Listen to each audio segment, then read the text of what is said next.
Friends, news channel देख रहे आप सभी दर्शकों का बहुत बहुत स्वागत है। मैं हूं रमनदीप कौर। इस वक्त की बड़ी खबर आ रही है प्रयागराज से। क्या है पूरा मामला, देखने के लिए बने रहिए हमारे साथ। संगम नगरी प्रयागराज में जहां मिर्जा ऊर्जा निगम के सीईओ कमलेश सोनी ने आज प्रेस वार्ता की है और साथ ही ऐसे में मिर्जा ऊर्जा निगम की उपलब्धियां गिनाई है, जहां मिर्जा ऊर्जा निगम ने तृतीय वर्ष 2023-24 में सबसे ज़्यादा उत्पादन 75.82 मिलियन यूनिट एवं सबसे ज़्यादा वार्षिक PLF 71.37 हासिल किया। साथ ही मिर्जा ऊर्जा निगम ने पिछले द्वितीय सबसे ज़्यादा कम विशिष्ट पानी की खपत के साथ सबसे कम विशिष्ट तेल की खपत को भी हासिल किया है। मेजा स्टेशन ने पिछले वर्ष दिसंबर महीने में पहली बार फुल लोड कैपेसिटी 1320 मेगावाट के साथ 2 यूनिट का संचालन किया।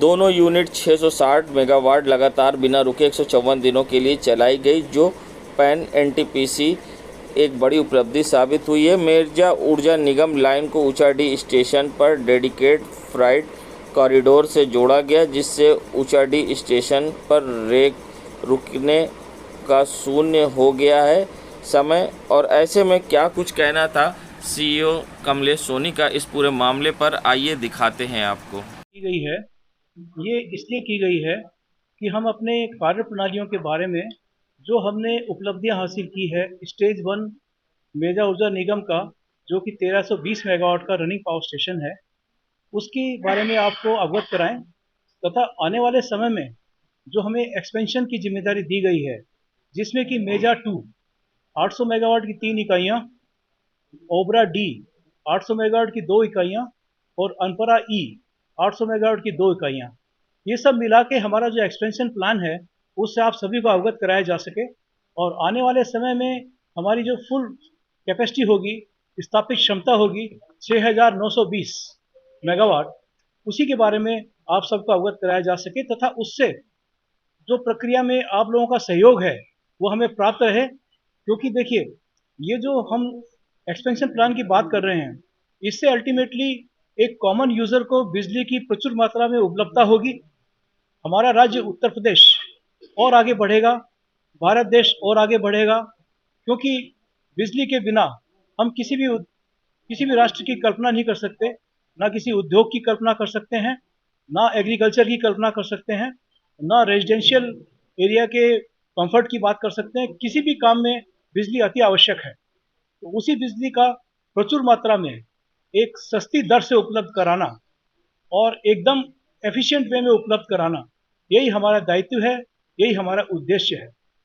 और इस उद्देश्य को आगे बढ़ाने के लिए सबसे पहले हमें एनवायरमेंटल नॉर्म्स का ध्यान रखना है, जिसमें कि ZLD, FGD, STP और जितने भी हमारे मिनिस्ट्री ऑफ एनवायरमेंट्स के नॉर्म्स हैं, हम उनके मापदंडों के अनुसार उत्पादन करें और हमारा जो निगम सामाजिक दायित्व है उसी के अनुरूप हम अपनी सारी कार्य प्रणालियां करें, जिसमें कि आसपास के जितने भी हमारे प्रोजेक्ट अफेक्टेड पीपल्स हैं, उनके विलेजेस हैं, उनको साथ लेके चलें पूरी जिम्मेदारी के साथ। उनके लिए रोजगार के अवसर उपलब्ध कराएं, उनके लिए पेयजल की उचित व्यवस्था करें, सड़कों का निर्माण करें, कम्युनिटी सेंटर जैसे कि हमने 5 कम्युनिटी सेंटर बनाए, उस तरह के आवश्यक मूलभूत सुविधाओं से उन्हें अवगत कराएं। स्कूल्स के बारे में उनको पूरा परिचय कराएं, उनको जानकारी दें और उनके लिए सहयोग करें। और स्किल डेवलपमेंट के लिए जो वेरियस प्रोफेशनल ट्रेनिंग्स हैं, जैसे कि हम लोगों ने लखनऊ के सेंटर में करवाई थी, उस तरह की करवाने के बाद उसका बहुत ही अच्छा एक मैंने देखा कि सभी का 100% प्लेसमेंट हुआ और सभी लोग बहुत खुश थे। उस तरह के कार्यक्रम और अधिक मात्रा में आयोजित करें। इस तरह से हम लोग आगे बढ़ना चाहते हैं, सबको साथ लेकर। जी देखिए, मेजा ऊर्जा निगम क्योंकि प्रयागराज डिस्ट्रिक्ट में आधारित एक पावर स्टेशन है, हमारी ये जिम्मेदारी है कि हम एक संस्था होने के नाते हमें प्रशासन से जिस तरह की भी आवश्यकता हो बताई जाएगी और जो गाइडेंस दी जाएगी, अपने नॉर्म्स के हिसाब से हम उसमें भागीदारी करेंगे। और उसके लिए जिस भी तरह की हमारे डिस्ट्रिक्ट मजिस्ट्रेट, हमारे एडमिनिस्ट्रेशन डिपार्टमेंट से जिस तरह की आवश्यकता बताई जाएगी, हम उसमें पूरे सहयोग करेंगे और आगे बढ़ के उसमें योगदान करेंगे।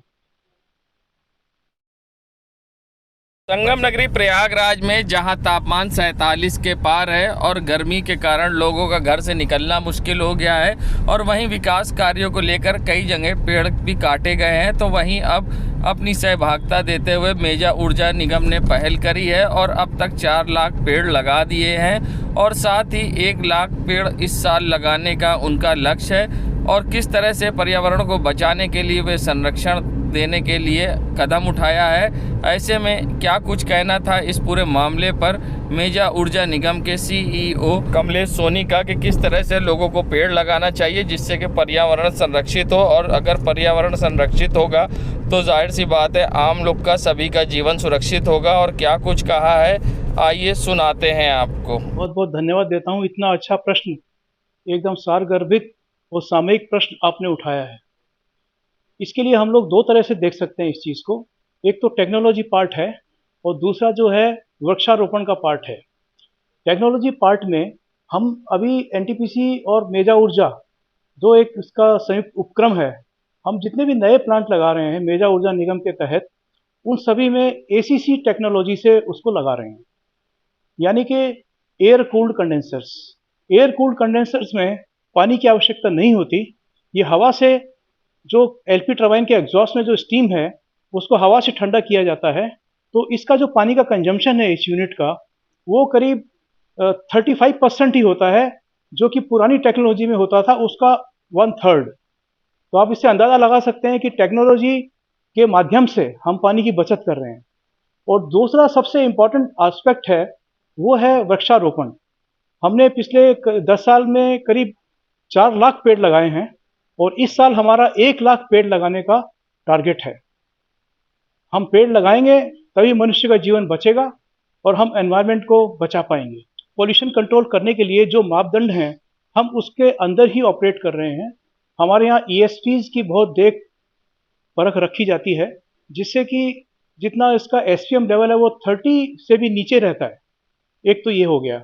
दूसरा, हम लोग FGD फ्लू गैस डिसल्फोनेशन प्लांट की स्थापना कर रहे हैं, जिससे कि सल्फर डाइऑक्साइड की जो गैस है वो एग्जॉस्ट गैसेस से हट जाएगी और 200 ppm का जो इसका नॉर्म्स है उसके अंदर आ जाने से लगभग उसका प्रभाव शून्य हो जाएगा। ये 2 चीज़ें हमारी बहुत महत्वपूर्ण हैं। और इसके अलावा ZLD हमारे यहाँ पूरी तरह से लागू है, जीरो लिक्विड डिस्चार्ज।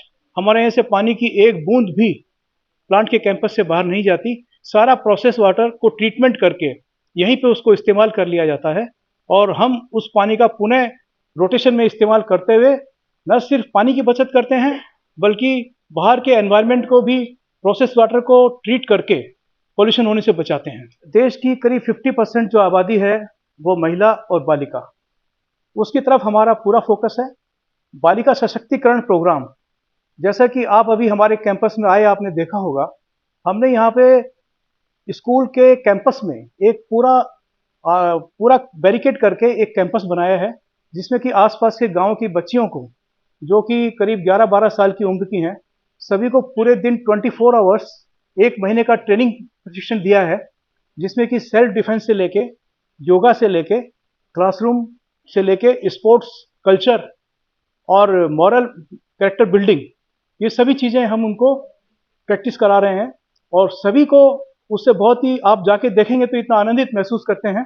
और उसमें से 10% बच्चों को हम लोग आने वाले समय में उनके आगे के स्कूल की एजुकेशन के लिए मेजा ऊर्जा की तरफ से स्पॉन्सर करेंगे और अपने स्कूल में उनको निःशुल्क पढ़ाई की व्यवस्था करेंगे। संगम नगरी प्रयागराज में जहां अब प्रयागराज जंक्शन पर कुली धरने पर बैठ गए हैं। अपनी अस्तित्व की और रोजी रोटी की लड़ाई को लेकर वे धरने पर बैठे हैं। उनकी अधिकारी बात नहीं सुन रहे हैं, ऐसा उनका कहना है।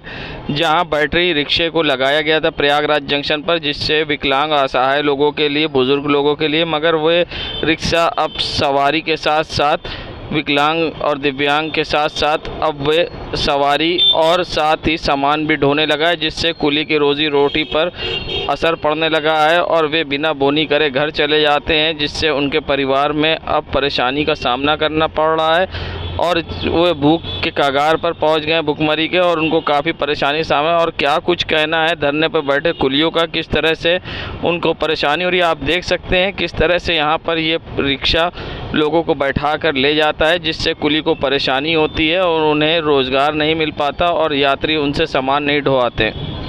कार चल रही है यहाँ पे, ये सामान लादने का अलाउ नहीं है, पर ये सामान लाद रहे हैं।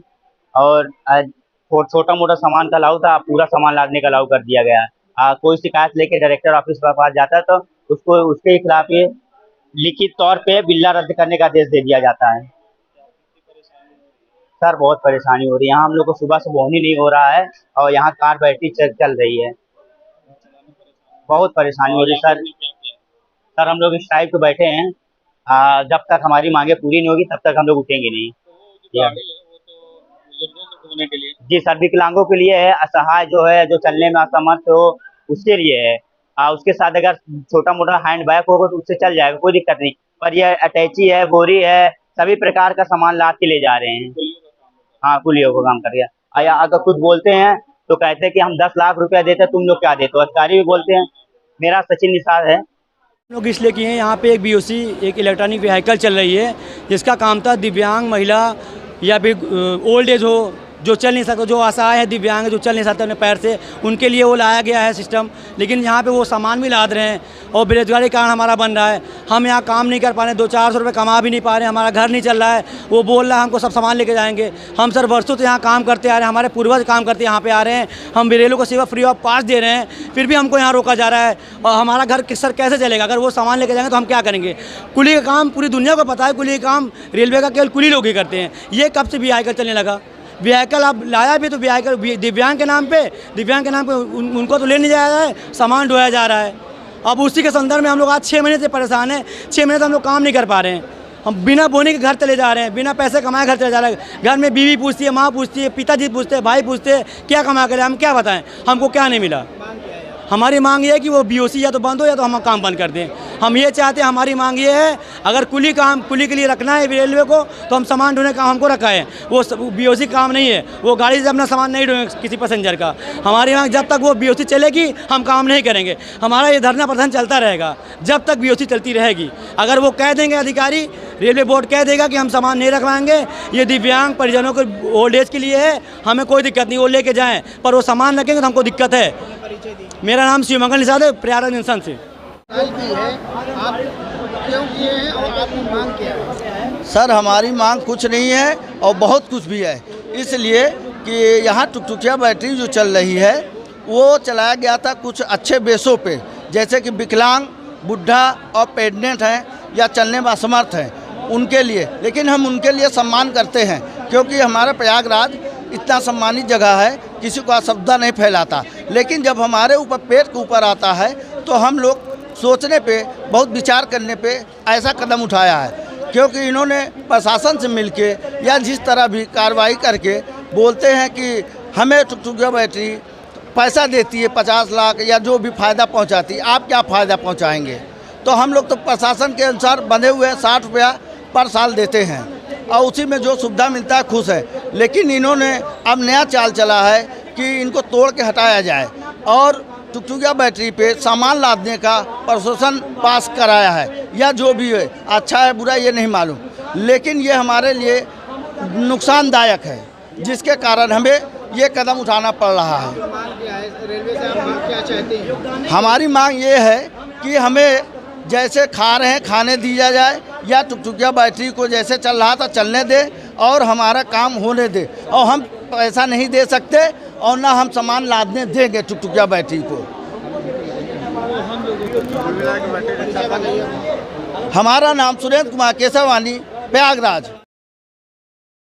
नगरी प्रयागराज में अब जहां गंगा के अस्तित्व पर सवाल खड़े होने लगे, गंगा का जल स्तर दिन पर दिन घटता जा रहा है। बात करें जाए संगम नगरी प्रयागराज की, जो कि तीर्थों के राजा कहलाते हैं, मगर गंगा का पानी और जल स्तर पूरी तरह से कम हो जाने के कारण अब सवाल खड़े हो रहे हैं। अगर विशेषज्ञों की माने तो इनका कहना है कि ग्लोबल वार्मिंग और जलवायु के कारण गंगा पर जो जल स्तर कम हो रहा है ये वजह है। और वहीं दूसरी तरफ घाट के तीर्थ पुरोहितों का कहना है कि जो कुंभ का कार्य कराया जा रहा है उसके लिए पीछे से पानी नहीं छोड़ा जा रहा है, जिससे कि यहाँ गंगा जी सूख गई है और बात करी जाए संगम में आने वाले स्नानार्थियों के लिए तो जो लोग कमर के ऊपर तक पानी होता था और गोते लगाते थे, मगर अब पानी घुटनों के भी नीचे है, जिससे उनको स्नान करने में परेशानी का सामना करना पड़ रहा है। और जो लोग यहाँ स्नान करने आते हैं अब वो लेट के और बैठ के स्नान कर रहे हैं। फिलहाल किस तरह की समस्या है और क्या कुछ कहना है संगम में स्नान करने आए वाले लोगों का, संगम में पानी कम होने के कारण किस तरह से उन्हें स्नान करने में हो रही समस्या, आइए दिखाते हैं आपको। स्नान करने में बहुत समस्या है, शरीर पर मिट्टी आ रही पूरे तन पर और पानी में बहुत कम होते जा रहा है। और 2 फुट है सर जी। और पहले हम कमर से गोता लगाते थे, गले से लगाते थे, आनंद आता था। इस बार कैसे स्नान करना पड़ रहा है? इस बार बैठ के स्नान करना पड़ रहा है, उलझ के गधेलियों से समस्या हो रही है। हाँ, समस्या हो रही मांग करें? है। गंगा जी भगवान की ईश्वर की तेज बारिश हो और वो तुम्हारे से पीछे से पानी छोड़ा जाएगा गंगा की। आने से यात्रियों को नहाने की सुविधा नहीं है, तो उसके अंदर जो है गांठ भर ही पानी है, न कि जांग भर पानी रहेगी जिससे यात्री नहा सके। और हम लोगों को घाट किनारे होना चाहिए, तो हम लोगों को एकदम बैठा दिया गया है ऊपर। तो क्यों रोका गया है पानी, क्या वजह है? अब पुल उल बन रहा है, काम हो रहा है, उसी ये ऐसा है, ये समस्या काफी हो रही है। समस्या है।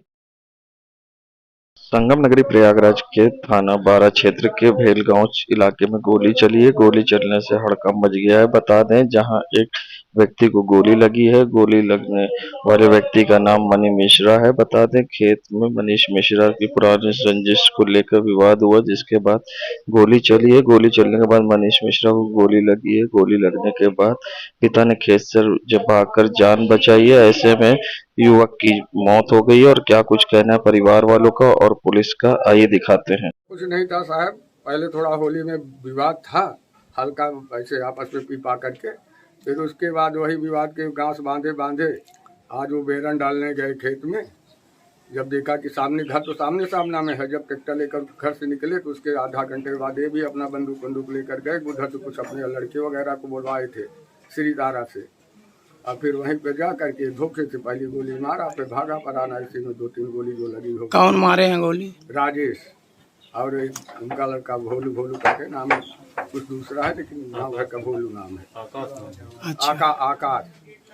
तो आपस में वहाँ बातचीत कर रहे थे कि ऐसे ही पहुँच? वो अपना खेत में बेरन में वही जाली वगैरह बांध रहे थे, थूना थामा अपना सही कस रहे थे। भाई अपना मोटरसाइकिल से पहुँचे 2 लड़के इनके, और फिर बाद में ये अपना पहुँचे तो गोली बंदूक इनके पास में था। एक बड़े वाले लड़के के पास अपना 315 बोर का कट्टा था। अब अपना मारपीट किया। उस समय में तो था नहीं। तो होली से विवाद था, तो पुलिस को सूचना पहले कभी दी गई थी? हाँ, सूचना उस समय तो 151 दर्ज हो गया था। फिर उसके बाद में पुलिस को फिर घर वाले कुछ इत्तला दिए थे कि हमें मारने के लिए धमका रहे हैं। हाँ। अब उसके बाद फिर मैं नहीं जानता साहब, कुछ थाने में दिया गया है। उसके बाद दिनांक 14/6/2024 को एक सूचना ग्राम भेलवा थाना 12 के अंतर्गत हम लोगों को प्राप्त हुई कि एक व्यक्ति जिसका नाम है मनीष मिश्रा पुत्र संतोष मिश्रा, इसकी 4 लोगों द्वारा हत्या कर दी गई है। सूचना पर थाने पर मुकदमा पंजीकृत कराया गया है और 5 टीमों का हमने गठन किया है, जो इन 4 लोगों की धरपकड़ के लिए दबिश दे रहे हैं। अग्रिम विधिक कार्यवाही थाने पर प्रचलित है।